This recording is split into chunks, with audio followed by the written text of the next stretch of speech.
Hello students, welcome back to my channel. आज start करेंगे बेटा क्लास 10th मैथ चैप्टर 10 की एक्सरसाइज 10.2 क्वेश्चन नंबर 4 को सॉल्व करेंगे। आज हम यहाँ पे क्वेश्चन नंबर 4 देखो, स्टेटमेंट पढ़ते हैं बेटा। पहले एनसीईआरटी न्यू एनसीईआरटी की बुक है, सबकी बुक में मिल जाएगी स्टेटमेंट आपको। Prove that the tangent drawn at ends of a diameter of a circle are a parallel. Circle के डायमीटर के एंड पॉइंटों पे टेंजेंट ड्रा किए गए बेटा, वो पैरेलल हैं, ये प्रूव करना है आपको। तो क्या करेंगे, पहले डायग्राम ड्रा करेंगे। क्या कहा इसने हमें, एक सर्कल है बेटा हमारे पास, इसके अंदर एक डायमीटर लेना है आपको। वो इधर वाला भी ले सकते हो, ऐसे वाला भी ले सकते हो। तो मैंने यहाँ पे ऐसे वर्टिकल वाला ले लिया है। ये क्या है, सर्कल का डायमीटर। अब इसने कहा डायमीटर की एंड पॉइंटों पे टेंजेंट ड्रा हुई है। तो एंड पॉइंट एक तो ये ऊपर वाला है बेटा, एक यहाँ पे नीचे। यहाँ आपको टेंजेंट ड्रा करनी है, तो मैंने इस पॉइंट से एक टेंजेंट ड्रा कर दी है, ए बी टेंजेंट। एक नीचे वाले पॉइंट से ड्रा कर दी बेटा, सी डी टेंजेंट। यहाँ पे पी और क्यू नेम दे दिया है, ये सेंटर है ओ। तो हमें प्रूव क्या करना है बेटा, ए बी और सी डी क्या है, पैरेलल हैं, ये प्रूव करना है आपको। क्या प्रूव करके दिखाना है बेटा, यहाँ पे हमें A B parallel C D. तो बहुत इजी प्रूफ है इसका, बिल्कुल आसान है। क्या करोगे, ये रेडियस है बेटा ओ पी। तो रेडियस हमें पता है टेंजेंट पे परपेंडिकुलर होती है। तो ये एंगल कितने डिग्री का है, 90 डिग्री का है। तो इस कंसेप्ट को यूज करेंगे बेटा हम। O P is perpendicular to A B, so angle O P B, angle O P B 90 degree. एक कंडीशन आ गई बेटा हमारे पास ही। ऐसे ही जो ओ क्या, वो जो रेडियस है वो भी टेंजेंट पे परपेंडिकुलर है। अब इधर वाला एंगल लेना है हमें, ना कि इधर वाला, इस साइड वाला। इसमें इधर लिया है तो इधर वाला लेंगे, अल्टरनेट एंगल।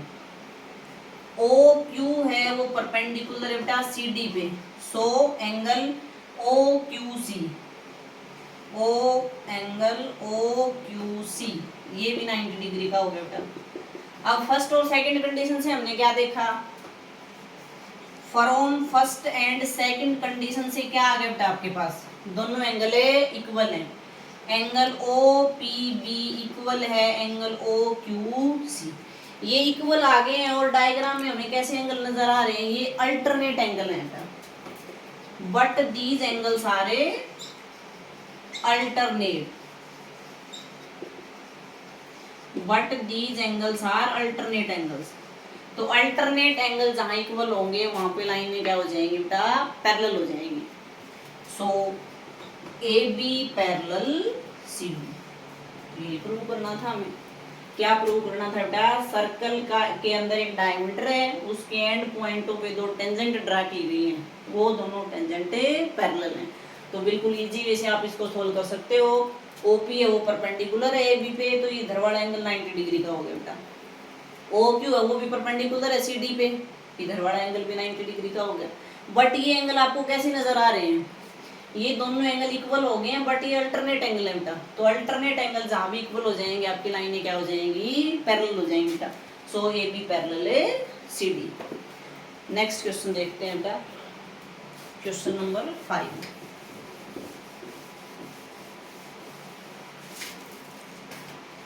फिफ्थ क्वेश्चन में क्या करना है बेटा हमें,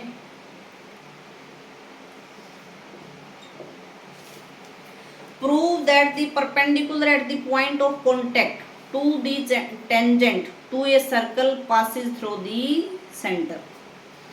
पॉइंट ऑफ कॉन्टेक्ट पे जो परपेंडिकुलर डाली जाती है वो हमेशा सेंटर से ही पास होती है बेटा, ये प्रूव करना है हमें। हमने एक सर्कल ले लिया, ये सेंटर है, ये कोई भी टेंजेंट ले ली बेटा हमने डाल दिया इस पे परपेंडिकुलर ओ ए, ये सी डी हमारी टेंजेंट है। सी डी एक टेंजेंट है, उस पे हमने पॉइंट ऑफ कांटेक्ट पे, ए पॉइंट ऑफ कांटेक्ट है, परपेंडिकुलर डाल दिया। अब प्रूव क्या करना है आपको, ये परपेंडिकुलर सेंटर से पास होता है बेटा, ये प्रूव करो। तो हमने क्या लेट करना है, यहाँ पे हम एक सेंटर और ले लेंगे बेटा, ओ डैश। ओ डैश है वो भी सर्कल का क्या है, सेंटर है। लेट कर लिया हमने ऐसा, ओ तो सेंटर था ही पहले से ही। Let O dash B be centre of a circle, इसको भी ज्वाइन कर देंगे बेटा फिर ए ओ डैश को। अब देखो ओ ए रेडियस है तो परपेंडिकुलर है वो टेंजेंट पे, ओ ए रेडियस है सो परपेंडिकुलर होगी टेंजेंट पे। अगर ये टेंजेंट पे परपेंडिकुलर है तो ये एंगल कितने डिग्री का है बेटा, 90 डिग्री का है। So angle O A D 90 degree, एक कंडीशन तो ये आ गई बेटा। अब अगर ओ डैश सेंटर है तो ओ डैश ए भी रेडियस है, इसका मतलब ये भी परपेंडिकुलर है इसके ऊपर। अगेन ओ डैश ए ये भी परपेंडिकुलर है बेटा सी डी पे, परपेंडिकुलर है तो इसका मतलब ये एंगल भी 90 डिग्री का हुआ। So angle O dash A D is also 90 degree. अब फर्स्ट और सेकंड कंडीशन से क्या आ गया बेटा, दोनों एंगल इक्वल है। From first and second condition से क्या आ गया बेटा हमारे पास, angle O A D equal है angle O dash A D, दोनों एंगल इक्वल आ गए। बट डायग्राम क्या कह रहा है, इधर वाला एंगल तो छोटा है इससे। फ्रॉम फिगर से हमने क्या देखा है बेटा, फ्रॉम फिगर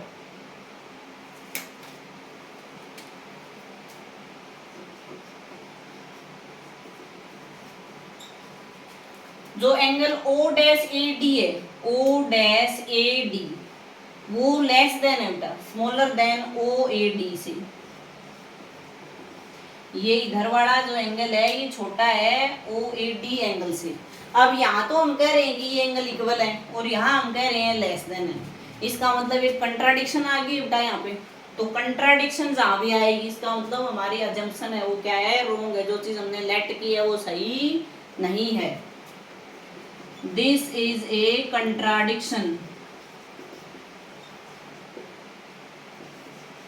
कंट्राडिक्शन की सिचुएशन आ गई। So our assumption is a wrong, so our assumption is a रोंग।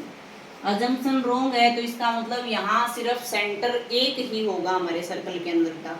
ये जो परपेंडिकुलर लाइन है पॉइंट ऑफ कांटेक्ट के ऊपर, ये हमेशा सेंटर से ही पास होगी बेटा। तो हंस लगा के हम क्या लिख देंगे, जो हमारे क्वेश्चन की लाइन थी वही, प्रूव दैट की जगह आपको लगाना है हंस।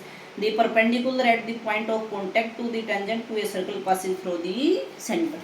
तो यहाँ पे थोड़ा सा ध्यान रखना है आपको, पहले इन दोनों एंगल को हम इक्वल दिखाएंगे बेटा, क्योंकि दोनों रेडियस हैं, रेडियस है तो 90 डिग्री के एंगल बना रही है, एंगल इक्वल हो जाएंगे। बट डायग्राम क्या कह रहा है कि ये इधर वाला एंगल इस पूरे एंगल से स्मॉलर है बेटा, छोटा है। तो इस सिचुएशन में कंट्राडिक्शन आ गई, कंट्राडिक्शन आ गई है तो जो हमने लेट किया है वो सही नहीं। इसका मतलब ये एक ही लाइन है बेटा, ये एंगल अगर इक्वल आ रहे हैं हमारे पास तो इसका मतलब ये लाइन एक ही है। ओ ए और ओ डैश ए लाइन क्या है हमारी, को इनसाइड लाइन है बेटा। सो ये पॉइंट ऑफ कांटेक्ट पे परपेंडिकुलर हमेशा सेंटर से ही पास हो गया बेटा। Thank you.